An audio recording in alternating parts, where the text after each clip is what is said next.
Hello everyone, I'm Yuri. Levan. And welcome to the BulldogHammer. So we got a new journal's handbook today, 2020. Very excited to take a look at it. Just brand new. Brand new, yeah. Was released today. Yeah. So this will be our first look and our review, first impression, let's say. And yeah. As you know, General Handbook is being released every year, and it provides the update for open play, narrative play, and match play.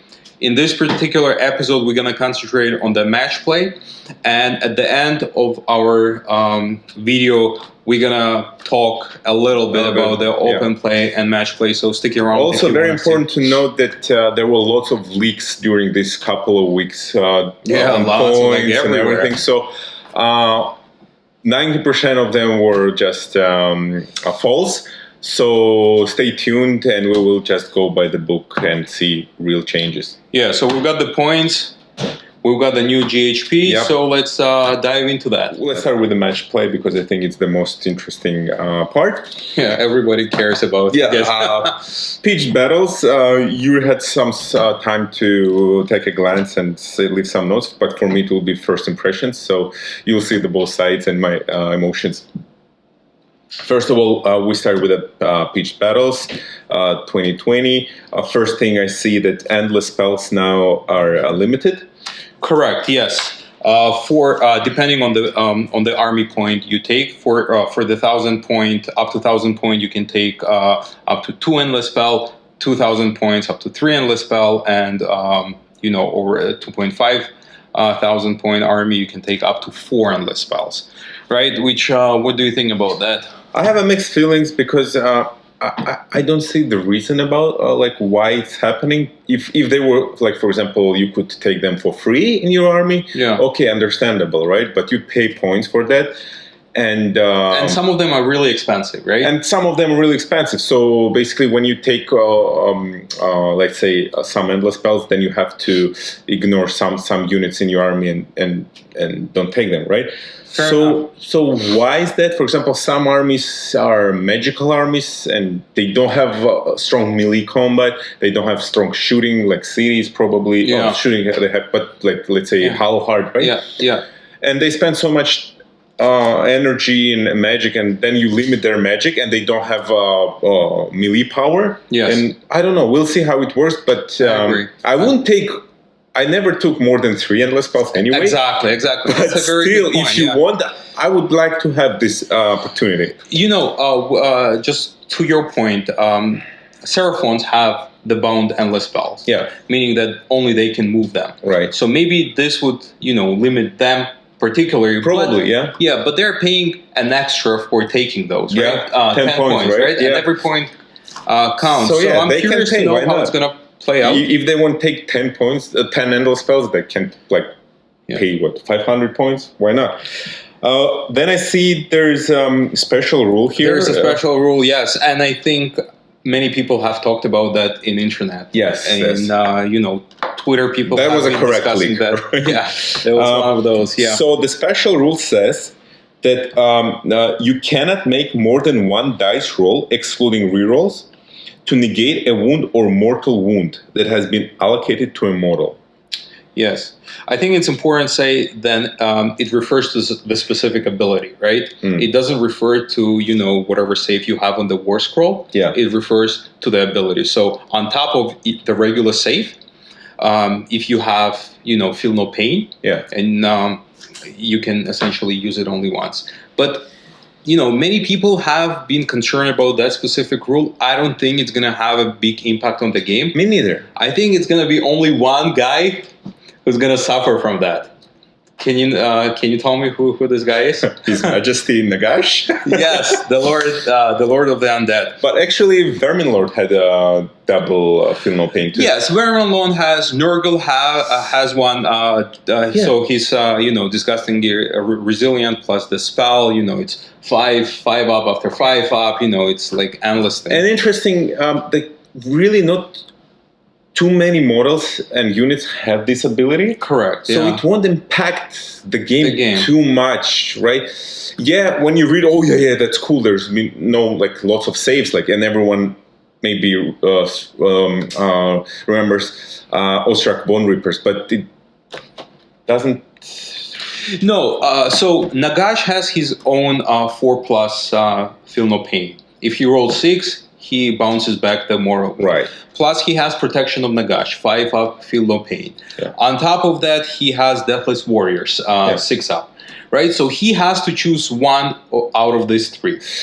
Protection of Nagash allows him essentially, potentially, to teleport. Again, like this special rule only like for Nagash, which costs 900 points and he should be somehow tanky. Now he's not.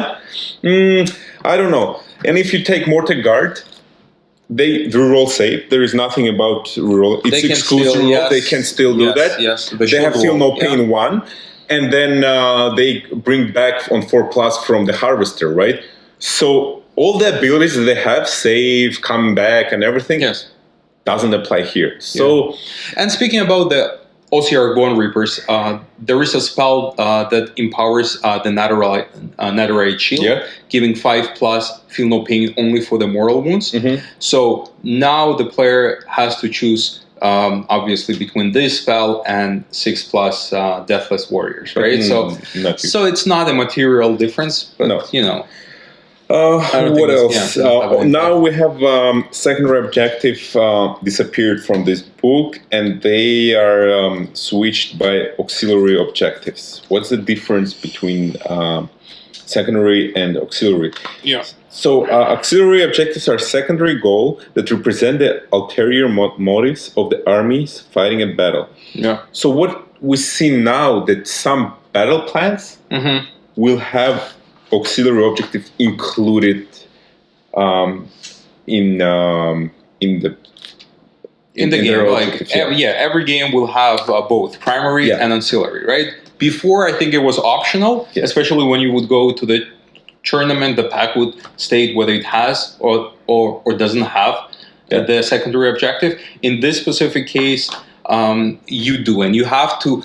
So both players pick their objectives, and they declare simultaneously to each other which objective they have picked. So they know the purpose of those objectives at the start of the battle. I think this is the attempt of Games Workshop to bring game to more tactical and objective searching and looking for objectives more than just fighting, which is good because many games which we play together, it's just fighting, and if you, let's say, defeated your opponent and killed most of their army on second battle round, then you have 3 turns to grab the objectives easily. So this way, maybe... just to your point, remember the last battle report we had, More Tribe versus Git? Right. You completely table me turn 2. Yeah. And then you could go ahead and burn your objective. This specific thing somehow balances out. Maybe we will read further if it does big difference or not, but still it's a one step forward to more tactical game rather than just fighting game, which this thing I like very much. I agree, Let's move to the next page. Now, it's interesting. It's more like a rule about setup.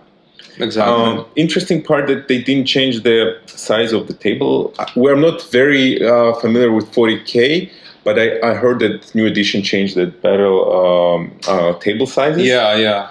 I've heard too, Now it's still 48 by 72, so all standard. But now what's happening, what we used to have is you roll off and who wins starts deploying. Exactly, Now it's a little bit different system. So and setting up the primarily and secondary terrain features, right? Right. So this thing changes it. Please. It changes a little bit. So first of all, who wins the roll-off decides if they're player A or player B. Exactly, Right? What player A does, he sets up, he or she set up terrain features. All the terrain features. And also if the players choose scenery rules.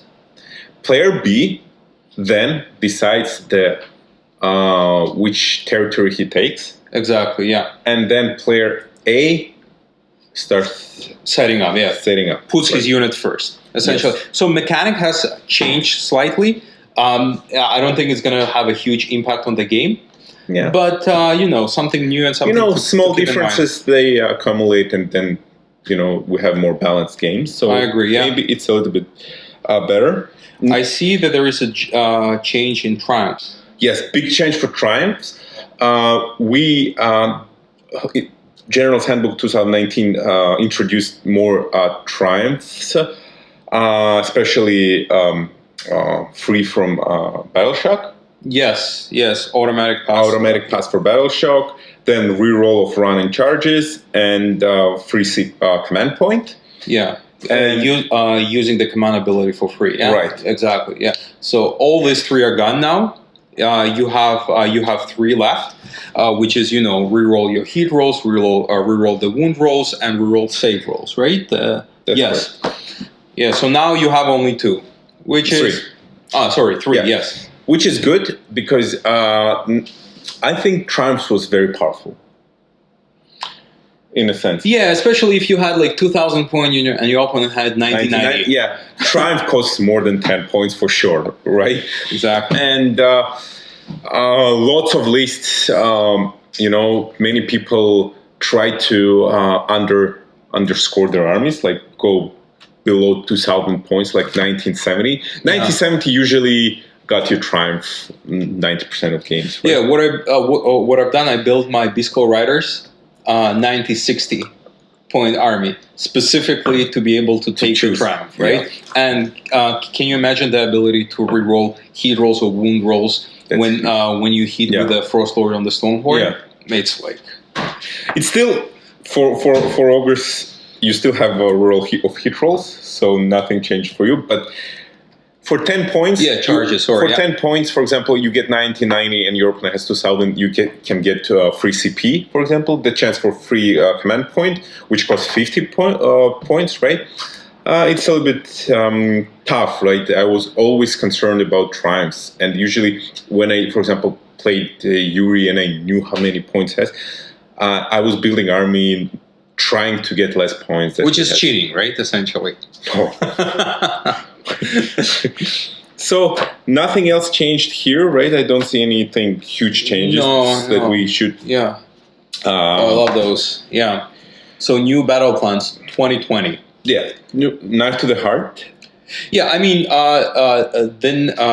so I think it's 10 out of 12. Mm-hmm. Mission have remained the same. There are no changes.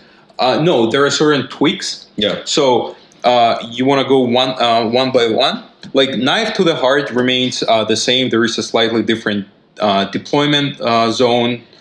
That's fine. Total conquest, different deployment zone. But now there is an additional rule. If your leader is within 6 inches of the objective that you hold, you score one additional point. That's actually which is really strategical nice. And tactical. Again, right? Yes. One more step towards strategy and tactics. Really nice. I like it. Battle for the Pass. Yeah, Battle of the Pass. By the way, it's worth mentioning there is no duality of death, and there is no relocating orb. I like relocating orb. It's a little bit fun. Like hassle to. I played it only once. I've never played it on the tournament. It's fun. Yeah, but you have 2 more very cool. Okay, let's see. Yeah, new battle plans. So battle for the past, no changes except the deployment a little bit different, right? I see. What about Star Strike? Yeah, the deployment is different everywhere, and the way you set up the objectives. Star Strike, same concept, though. It's a little bit easier to determine where the objective falls. Right. Mm-hmm. Excuse me. Before, remember they had so many, many lines, and you had to figure out where it falls. This is cleaner, better. Nice. I think. Yeah. That's nice. Going to Scorched Earth. That's 8. Oh, yeah. They changed the territories, right? Yes. Before it was on a vertical side. Now it's a horizontal. Correct. So now you have 8 objectives. Same concept. You burn the objective, you gain the point. You burn the objective on D3 points. The one difference, the major difference that I've seen, same thing. If the leader is within 6 of the objective that you control, you gain an additional point. Very nice addition. Very good. But actually, the territories now with the horizontal line, it's a big difference because when it was vertical, two objectives on each territories, they were so far behind, and for less mobile armies, it was pain to get to opponents' backside, and also they had to leave their troops behind for mobile units like with a deep strike and the teleportation stuff. So this was very hard for less mobile armies to play Scorched Earth before. Yes, and remember when I had a game with you, I used to, put my mortar crawlers behind, and they had a range of 36. Right. So they were just sitting there and shooting. Right. Now you have to be more tactical and think how you're gonna position your army. Focal point, same concept, but once again, instead of the leader, now if you have the monster within 6 holding the objectives, you get an additional point. That's interesting because many armies, they have cool monsters, but it's better to take smaller units and be more like horde oriented. With this rule, now, for example, for my Iron Jaws, I will consider to take Maw Crusher, right, for extra point. Yeah, and to your point, now you have to control 5 objectives. Like, there are 5 objectives in this mission. If you take a monster, like, how much points you're going to have to pay? At least 300, right? So it limits amount of units that potentially could hold their objectives. So you have to be strategic here as well. Really nice. Very cool, yeah. The better part of Valor, now you have... I think you also had 6... objectives, but you would move, the battle plan was divided in half, and you would move from the white edge of the table. Oh, can I go back to focal points? I remember they had a little bit errors there, and you couldn't really understand where you have to put in objectives. It was 18 from the middle center, one, but in what direction exactly, right? And here they're more descriptive and more user-friendly. So 24 from the side and 12 from the bottom of the table. Correct. So here the same. Like I said, before it was used for the... It's a better part of Valor, right? Yeah, better part of Valor. You would deploy from the white side of the table, and you move towards the center. Now it's a regular deployment. Shifting objectives. They narrowed down the territories, right? Yes, they narrowed down the territory, and the same concept. If the battle line is within 6 of the objective that you control, you get an additional point. Very good. I love that. Nice. And we will see why they narrowed down the territories. What was the reason?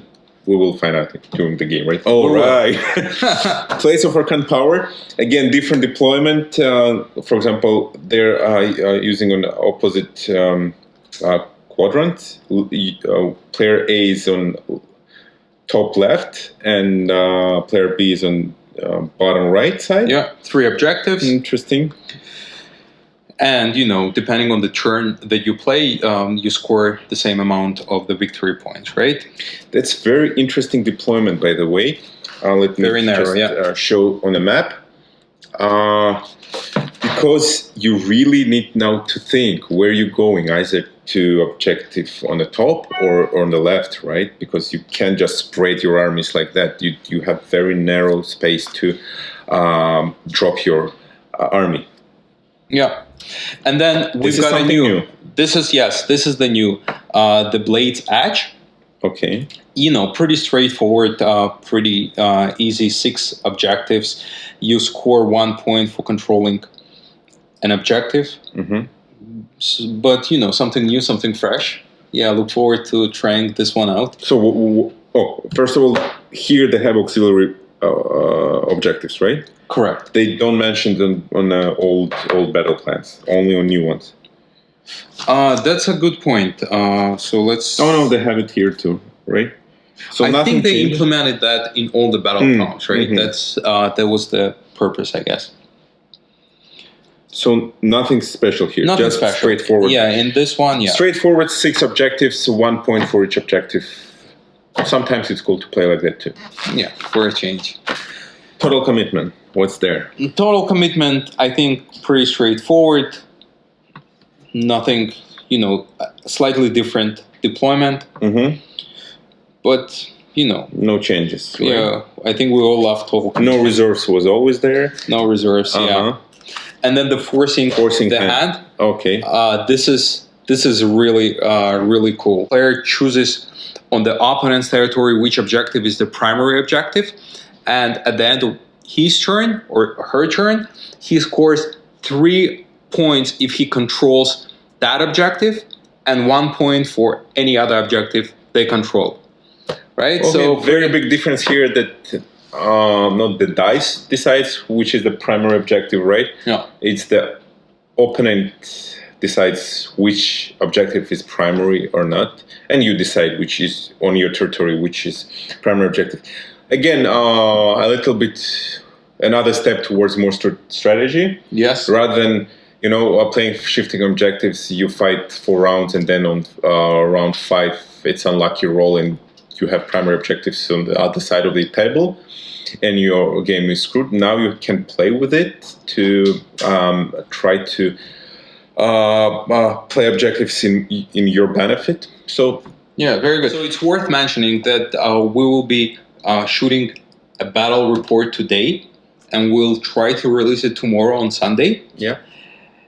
And why don't we try the new battle plan? Yeah. Sounds good. Fine. Sounds good. Another type of game is Coalition of Death, 2v2 doubles. We had tournament last year. It's pretty fun. Very fun, yeah. It's very fun. So more rules to that. They bring the table. You see it's here, Coalition Matrix. This table shows how you can match your teammates' armies.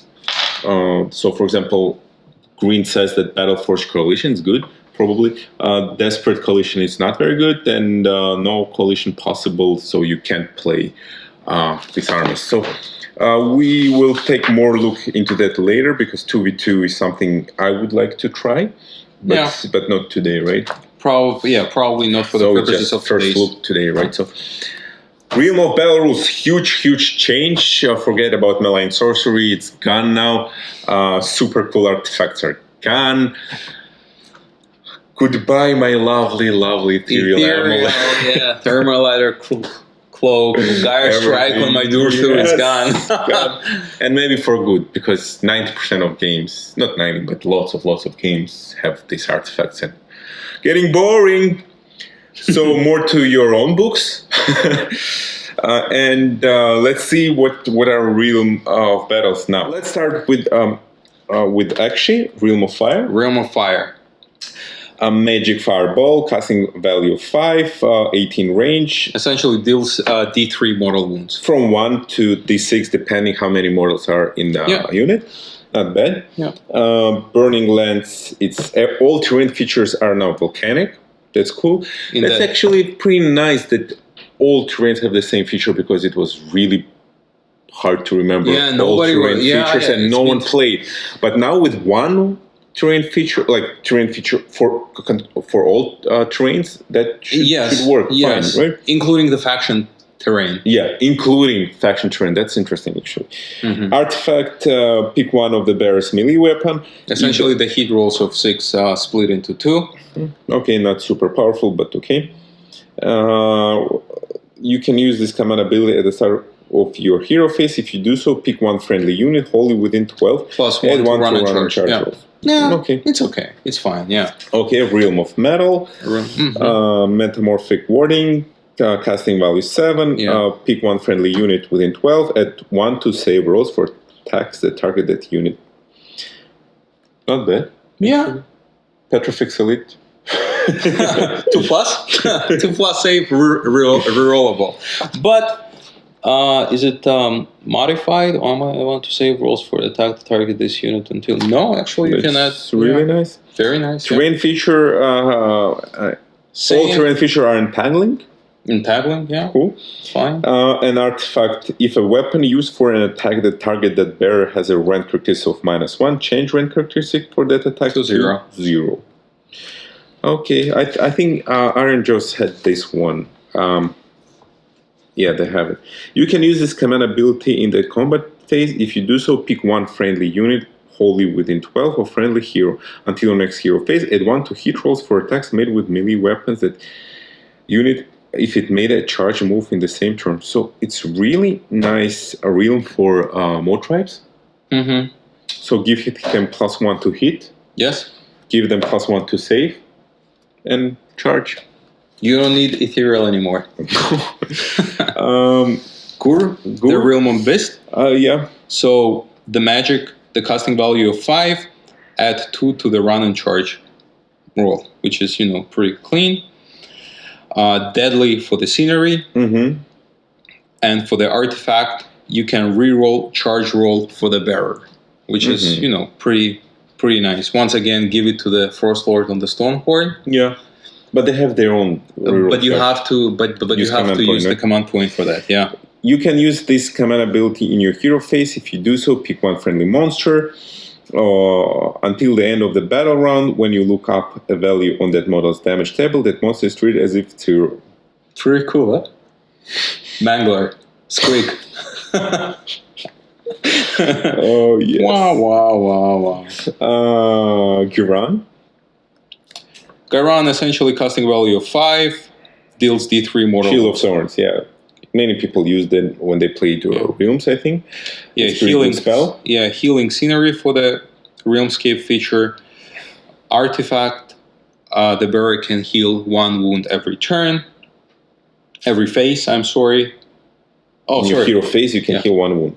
So your hero phase, you can heal 1.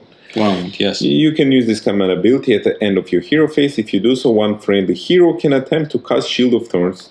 It was in old... As if it was a wizard, yeah. Hish. The Realm of Light. Purity of Defense. Reroll saves of 1. Casting value of 5. Pretty straightforward. Like a more powerful Mystic Shield? Like Mystic Shield on 6+? There are lots of wizards in this army. Yeah. Right? So essentially... So you can do 2 Mystic Shields. 1 Mystic Shield and 1... Yeah. Which is, Mystic Shield casting value is 6. This is 5. Oh, okay. Yeah. Pretty cool. Feature, terrain feature. Mystical. Have a mystical. Okay. You can reroll, for the artifact, you can reroll hit rolls of 1. Only for the melee, though. And for command ability, All-Seeing Enlightenment, you can use this command ability in your hero. If you do so, pick one friendly unit only within 12 of friendly hero. Do not apply the cover modifier to save rolls for attacks made by that unit until the start of your next hero phase. Which is good for the Downcourt Trogoth or Trogbothes, right?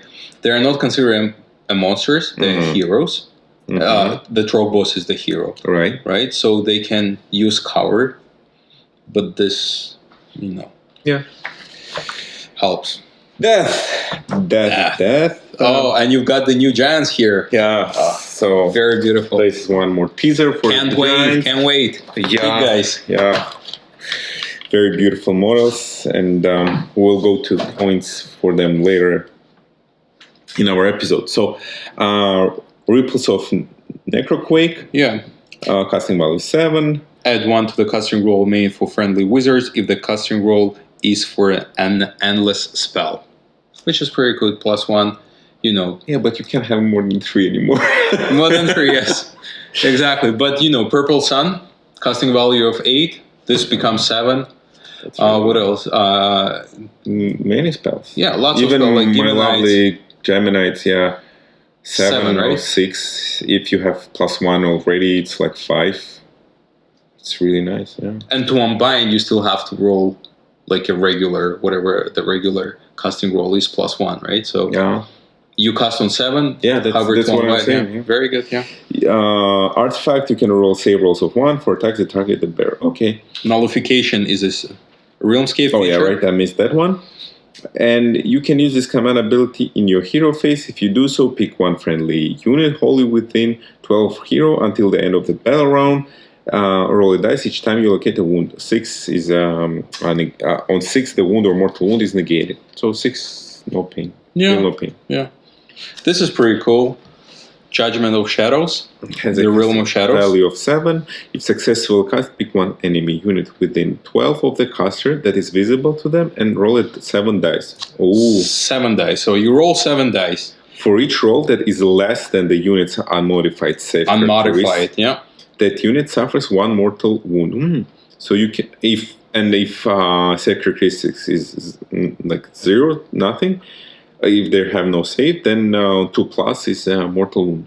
Yeah, pretty good, huh? Pretty nice spell. Can do some damage. Like for on sure. average 2-3 mortal wounds, but still. Yeah, still. It's okay, nice. yeah. Overgrown is a Realm Escape feature. Artifact is a Trickster's Foil. You can roll wound rolls of 1 for attacks made with melee weapons by the bearer. I think this is very powerful because you have lots of re-rolling hit rolls of 1. Yeah. But wound rolls of 1 you don't have. I think Elariel has. I think it's her command ability allowing you to re-roll wound rolls of 1, if I'm not mistaken. Which is, Elariel is not a great model. I mean, model-wise, she's very, very cool, but utility-wise, she's not as strong and easy to kill. But as most of the big, costly monsters, I think. Yeah, except for Nagash. I love. But now he doesn't have so many saves. Yes. So. And big change for a Realm of Shadow, who used to for people who played Realms. There's no more abuse for teleportation because you could do lots of teleportation in Lulu, which I loved. I used it a lot. All my deployment was 6 inches from the border, and then I could teleport anywhere 6 inches from any border. With your Aurochs, right? With a movement of 4 or whatever it is? Yes, and only one hand of Gork. Now I could teleport anywhere. So when you were playing your army in that specific realm, you had with your Fangoid Cave Shaman, you had Hand of Gork. No, I couldn't use it because it's not allegiance. I could use only my Hand of Gork, and everything else I was using either. Yes. So you had this spell, but with different shaman. I had with Cave Shaman, Realm spell was teleportation too. Correct. Within 24. Also Hand of Gork and also command ability. Exactly. Yes. So lots of teleportation for my army. It was amazing. I loved this Realm. For me, it was very beneficial. But maybe it was too abusive in terms of for some armies. So, but then I think on 6+, the mortal was lost in shadows and was slain. So not if you use it as command ability. Yes, as a spell, right, or something. So now you can use it only once per battle as a command ability, which is nice. Still, you have it, but not too much. So this is the Realms. I like the idea of Realms, but they have so many rules in them, and sometimes we just let's skip it, right? Or you pick the Realm feature, you pick the spells, you pick everything like terrain features, everything, and then in the middle of battle round number 2, you forget, and then you say, let's just ignore them. Yes. So idea was very cool, but it was too much to remember, and people were just ignoring them. And this was slowing down the game a little bit. And it was slowing down the game. Unless you really practice with those and, Yeah. So I liked the idea, but it was a little bit not very well implemented, or maybe was too much. So now it's much shorter. Rules are so small. Now it might be more fun to play. And also I like that they removed the artifacts because, each book need to have their own artifacts. That's how you distinguish different books. No more army like that. Every second army has ethereal amulet or all these super powerful artifacts. Good no point. more. I like they're very nice. Auxiliary objectives. There are lots. I don't think we'll go. No, we will. I think they will. But they're pretty cool. Yeah, should be very similar to hidden objectives, right? For example, you complete this objective if you have 2 or more friendly units within 3 of the same enemy hero at the end of any turn. Nice. So it should be similar to hidden objectives. So we'll see. So they now have Pitched Battle Tournament pack. It just rules for tournaments. That's very nice because different tournaments have their own rules, and there's some questions, results forms that you can complete. Very nice, very neat, and I think user-friendly. Yeah. Now let's move to the points. We've seen lots of variations on Twitter, Facebook, Instagram, you name it. Lots of discussions, lots of arguments. So now we have the official document. We're not going to go through all the models and their point changes. We're going to cover most of them. So before we do that, points for the new books like Cities of Sigmar, OBR, More Tribes, Slave to Darkness, KO, Seraphon, Zinch have not been released yet. They likely will be released in the digital version, but not maybe in a month or something. It was the same last year. Yeah. So nothing changes here.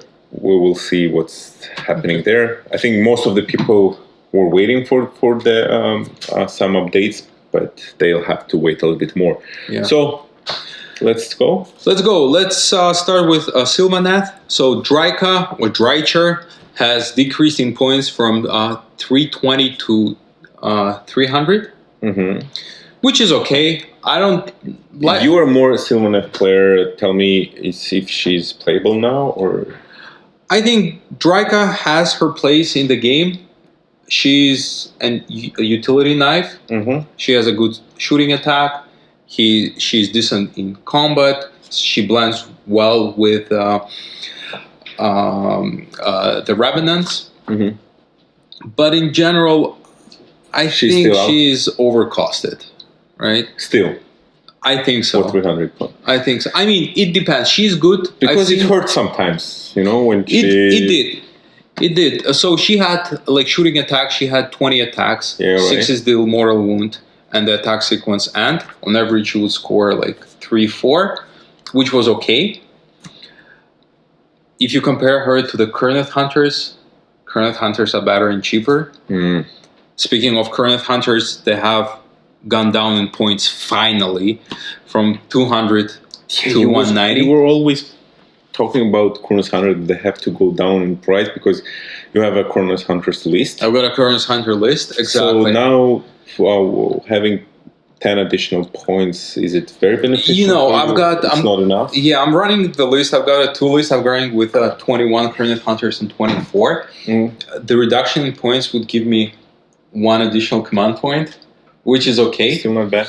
I personally think on the spell. I personally think that Kurnoth Hunters, specifically with bows, had to be reduced further to 160, 170 range. That would, make them more playable.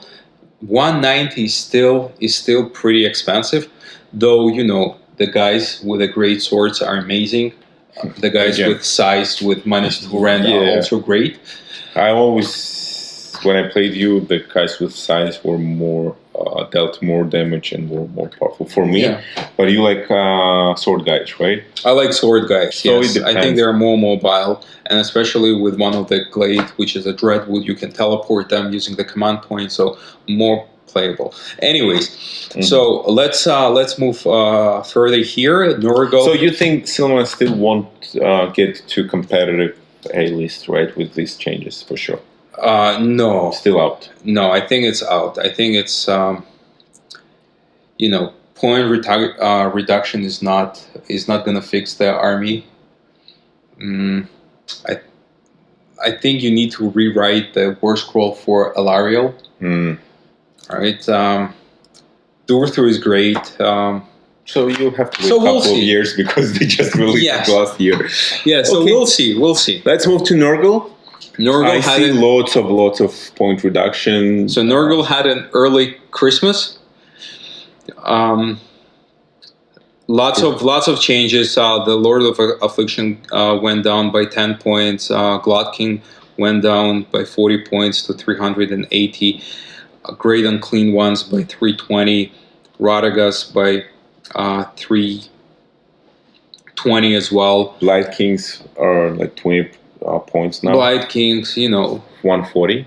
Are great. So it's a big, huge reduction because you never seen Nurgles in tournament for a long time. Actually, we saw a couple Yeah, last year, but yeah, not too yeah. much. And everyone said that they're overvalued. Maybe it will help. I didn't face them too much to tell you that it's enough. We'll have to see, and I have to talk to Nurgle players to know. But 20, 20, 10, 10, 20, and Blood Kings, because usually people go mass Blood Kings, right? Blood Kings are amazing, yes. And usually there's people take them like a sixes. 30, right, or something. And Remember, you participated in tournaments Yeah. which you won, yeah, and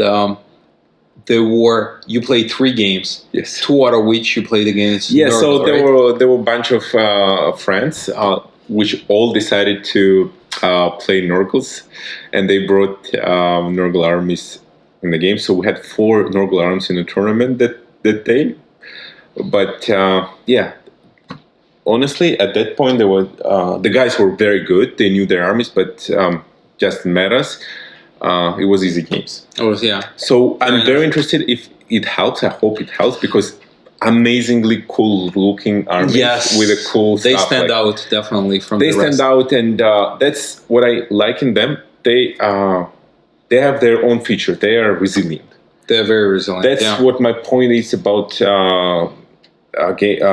Age of Sigmar. What's happening now that all armies getting a bit of everything, which I don't like. I think that each army needs to have its own thing, but it's very hard to balance. And I think every game, unfortunately, leads to that you'll have to balance and give every army something cool. So maybe it will be changed in third edition of game. Yes, and the rumors has it that the new battle tome is coming out for them. There. So we'll see. We'll have to Love wait. this army, yeah. Very charismatic army for sure. So Beast of Chaos saw the reduction in both units and battalions. Let me see. Chimera is down by 20 points to 220. Who cares? I haven't seen Chimera play. I played you played Chimera. against? Yeah, very nasty unit. Actually, once I played, a couple of times played Chimera. Can really hit hard, but once it failed to charge. I think it was 3 or something like Yes, that. one of those moments. And then it died. Yeah. So yeah, no big changes for Beast of Chaos. They still, I think, will stay on their B level. Yeah. Something like that. Okay, so Daughters of Cain has seen both reductions and increases. The Hack Queen on Cauldron of Blood has decreased by 10 points. But Hack Queen separately increased 10 by points. 10 points. Now yes. she's 100 points. Yeah, and the Warlock has gone down by 20. Again, not huge changes for Daughters of Cain, but they're still like strong A+ list. So no changes there, and not a big change. Yeah, maybe. Sorry, Daughter of Cain professionals, if we missed something, but I think there's not huge difference for them. Yeah, Soul Scream Breach. So the increase in points by 20. Yeah, actually, a couple of better reports back when we played. I played OCR with my Iron Jaws. I introduced my plan where you can charge with 5 units of brutes and give them all violent fury plus 1 damage and have more crusher, so you could charge with everything first turn with a breach. But now it's more expensive, and it was expensive already, so I don't know if it's good or not, but it is what it is. It is what it is, I guess. So various monsters from the Forge world has changes. Rogue Idol has gone up by 20 points, so, bye-bye. I think, paying 420 for the Rogue Idols is a too bit much. Even 400 was. Some people use them, and I think on which tournament was it in LA? The guy with the Rogue Idol, he went very top. He finished a high rank, but yeah. I wouldn't pay for 20 for Rogue Island. Yeah. Vermin Lord went up, right? Not significantly, but by 10 points. Morgul, a great looking model, went down by 10 points. A Keeper of Secrets up 10 points. Yeah. Okay. Soul Feaster, Keeper, Yeah. Keeper of Secrets from the Forge World. I don't see lots of Forge World on a game, so Yeah. don't care much. You are building the Nighthound army, so maybe consider including the Morgul there. Some people take them. I just I don't like the model too much. I think it looks cool, but when you put it in an army with the Nighthound, it somehow stands out not in the best way. Probably because it doesn't have legs. Probably. Yeah. No one does. But yeah, I don't know. Some people like it, some people don't. I just aesthetically don't like it too much, so Yeah. I don't think I will take it. Legions of Nagash points change. Coin of Throne 20%. 20 points down. Well, now actually, to 40. I think Legions of Nagash and what's there? We just discussed Nurgles are two books from first edition that never were had the second one edition. So maybe this year Legions of Nagash will have a new book. I hope for that because as I'm building a Nighthound army, I'm also thinking to bring a Legion of Grief. So hopefully we'll have seen a new book. Okay. So what's next? Deepkin? Reduction. Wow. Reduction. Deepkin has already been a very strong army. And they had reduced for their sharks, right? Their sharks were reduced last December. Sharks and turtle got down. So now Normati Thralls are down by 10. Achillean King is down by 10. Lotan is down by 10. Volturus is down by 10. I still think people are not going to take it. The Marty Rivers are down by 10. So, good thing they haven't reduced the point for the eels. Otherwise, it would be too much. But I think Island Deepkin is a pretty solid army already. It's a very strong army. Maybe these reductions just brings more flexibility to the army and more variations because before that it was just eels. Yeah, we've got a very strong Deepkin player in our community. Oh yeah, very strong Deepkin player. He also has his own YouTube channel. Yes. Season of War, so check it out. Really great channel. Jordan Duncan. So Fire Slayer's point change. Fire Slayer so gone down by 10 points. Runefather on Magma Droth, Runethmith on Marga Droth. So all Magma Droth dropped. On Magma Droth. Plus the Lord of the Lords has increased by 10 points to 150. Never played this army. I don't know why. I always wanted to play, but many times I had to play them, and the game was cancelled like all the times, like maybe 5-7 times last minute. Never played this army, but I heard only bad things about them because they're unkillable. Hearthguard Berserkers. Yeah. You played them, right? I played, yes. They. So I had 2 games with them. Mm-hmm. I played with my Chrono Hunter list. I was tabled turn 3, and I played with my OBR list. I tabled him turn 4. Yeah. So it's like OBR. It's like Fire Slayers 2.0. Oh, in terms of resiliency. And, well said. My lovely Goonspite gets lots of reductions too. Trockherd, no one cares. So what Trockherd is? It's a battalion. Trockherd is the battalion, which reduced from 180 to 170. You always points Trockherd, right? It depends. I think it's still expensive. 170 for the battalion. I know that you're getting a command point, an artifact, and less drops. And less drops. I had like 3 drop army, and it's not a bad. 6s. battalion. Yeah, 6s to wound, deal an additional damage, which is fine. Which is like from 3 to 4. 3 to 4 if you hit with your Trogots or the Rogot Trogots. Trogboss, you always said that Trogboss and Dunkhold Trogot to be reduced. They're reduced. Yes. Dunkhord, nobody cares. I think about him because he's not even a hero. Yeah. If he were to reduce by 150, 160, then you would consider. But Trogboss is really good. He used to be when the book was released, he was 300 points. Now he's 250. Very interesting change with Gavapalooza because very cool concepts. fantastic models, but no one took them because they were too much to remember.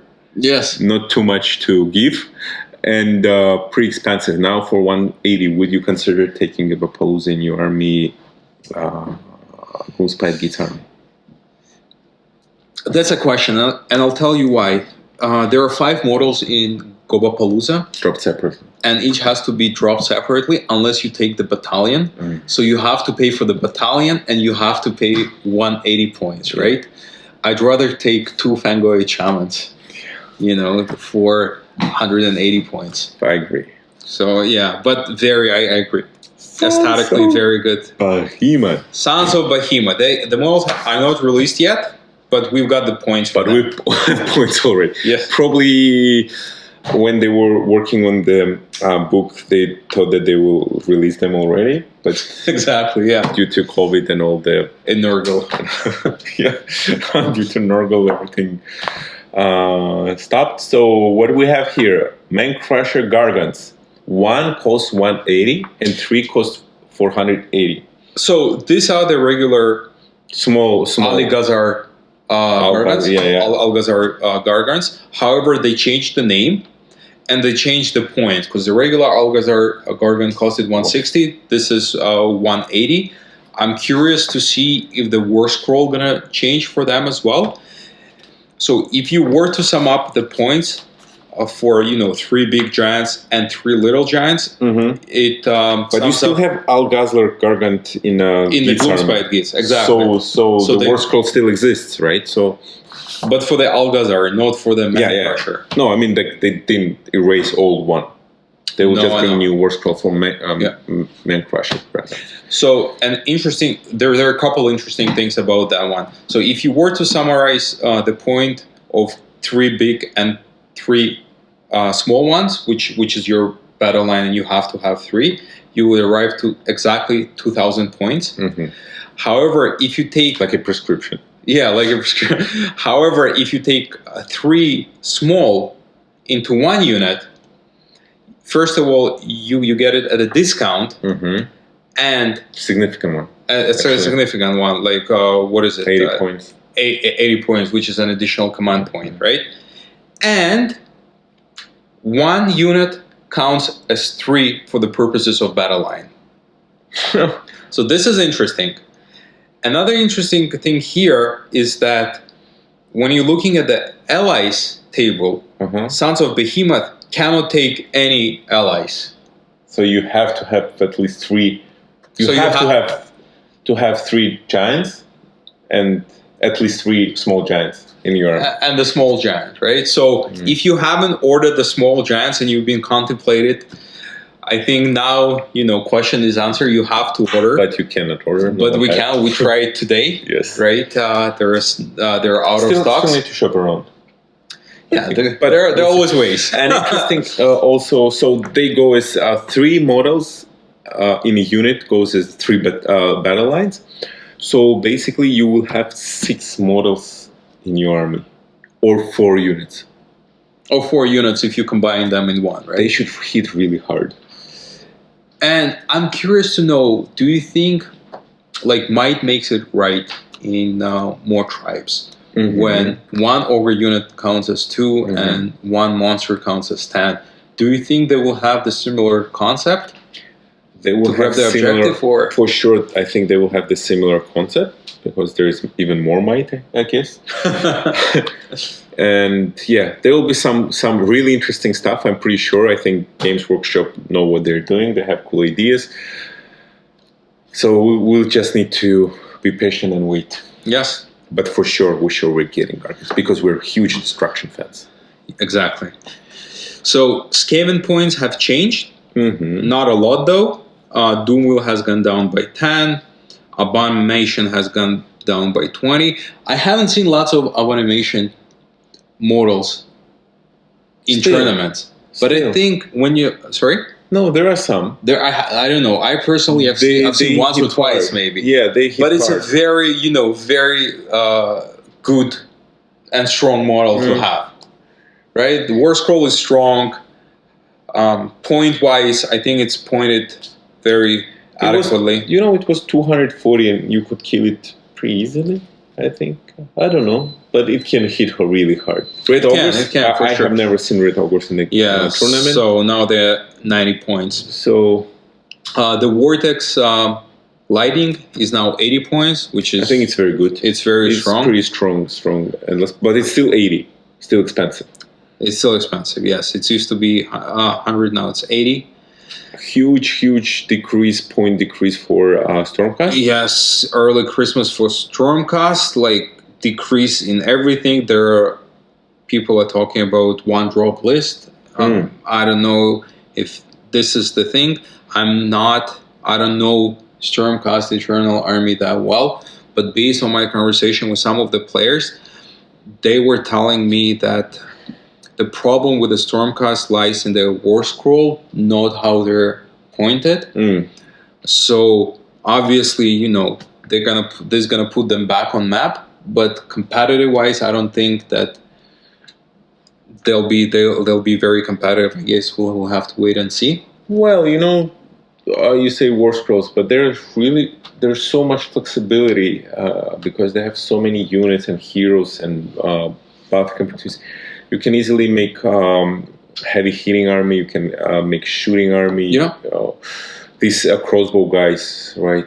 Oh my god! One game they did so many damage to me. So I still think that deep striking. Yeah, we'll see how it plays, but I think at least they will be more playable now because on tournaments when I faced Stormcast for past 6-7 months before 2019, I didn't had any fear, to face them. I was pretty sure that I can pull off the game against them.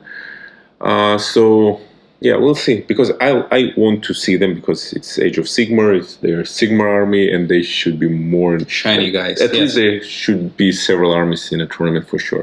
Before we conclude this episode, couple of words regarding the open play. Specifically wanted to say that it's a multiplayer that allows you to play with the flying monsters. They have their war scrolls, they have their rules, pretty cool stuff. Another good thing is you can play a campaign, and with your monster, once you play different missions, you improve the skill set and abilities of those monsters that carry over in the following missions. But it was very cool. Right? I think. Yeah, so and the standalone game is called Skies of the Slaughter, which contains their campaign, scenery, description, lots of cool information. The Skies of Slaughter, the new game they introduced here.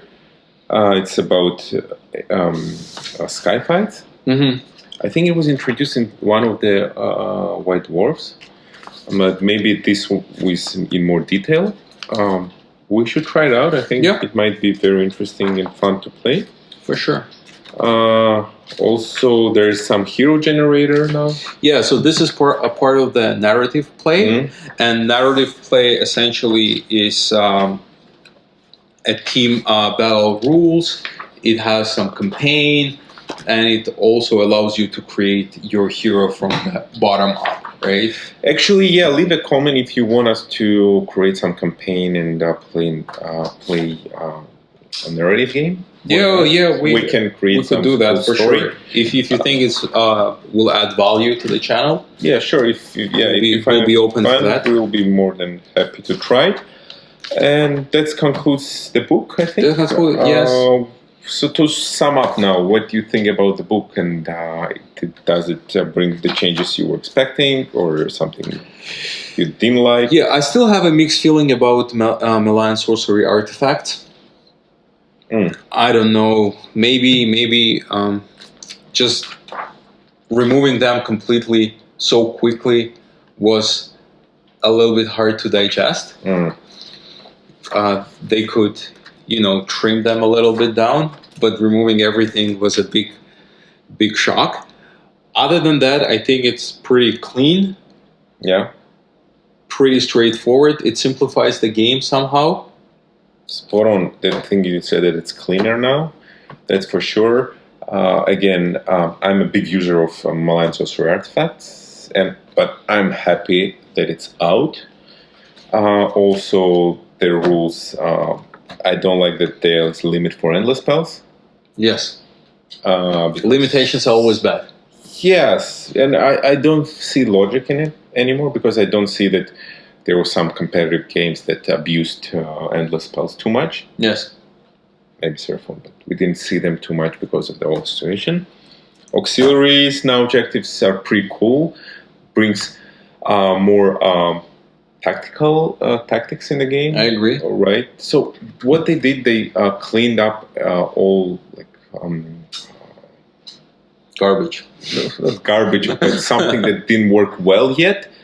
They had a cool idea, right? Yeah, but maybe it wasn't even a cool idea. wasn't But if implemented, it I didn't think. work, it didn't work. Right now, they made it neat, clean, maybe less things, but better working. It's much better. More small steps towards more tactical games, like auxiliary objectives, like that the hero now can get an additional Points, battle line, monsters can get additional points. Amazing. I love the rules. I like that they reduce triumphs.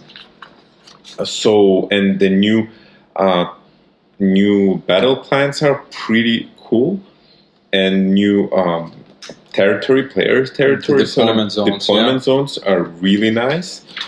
So how can I sum up this book? Is really they just made a cleanup. Yes. And made the game more solid, clean, and understandable. I like that they, again, I loved Realm rules, the concept that they have different Realm rules, and you could roll for a RuneScape feature, and it was pretty cool, but it didn't work because I never finished the game playing with the Realm rules. We always start ignoring them after round 2. Now, it will be solid. We play in Actually, everything is volcanic. Cool. Yeah. We play in somewhere else, it's something else. And everything is the same. It's really nice, and we will try it in our next game. By all means. Yes. Meanwhile, to conclude, make sure you subscribe to our YouTube channel, hit like, everything helps. Leave a comment, leave a feedback. We read all your comments. We try to respond in a timely manner. We have the Twitter account and at BulldogHammer Instagram account. So make sure you subscribe, follow, and stay tuned for future episodes. Bye bye.